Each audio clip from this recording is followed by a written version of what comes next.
I got COVID-19 in March 2020, so I was one of the early ones in Britain.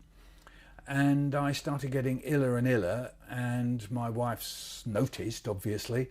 Luckily, we have a friend and a neighbour who's also a doctor. She came over and measured my oxygen take-up, which was at a level that you would not normally see someone still conscious. So she urgently asked my wife, Emma, to take me to hospital. And after a bit of toing and froing, in the end they put me in what they call an induced coma. So that's basically putting me to sleep. And they put me to sleep for, over 40 days. So I have asked doctors and nurses since. That is quite a long time. And after 40 days, they do start getting pretty worried as to whether you'll wake up or not. And if you do wake up, what state of mind and body you'll be in.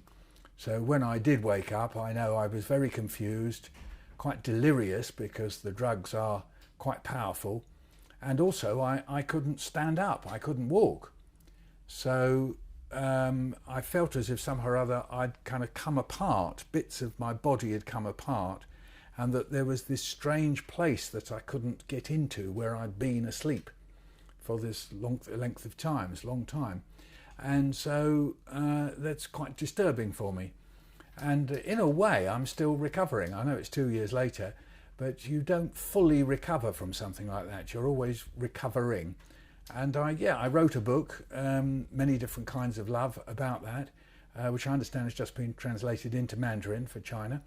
And in it, I've got the nurse's diary that they kept when I was unconscious. So they kept a diary where they wrote about what I was doing. I mean, I wasn't doing very much, but I was opening and closing my eyes and waving my arms about. And, they sang me happy birthday, though I don't remember it. And then also my poems, my reflections. And I wrote about those in a way that people may not know, but actually was inspired by Chinese poetry. That's to say, you can write about very emotional things in a very detached way, and I learnt that from classical Chinese poems.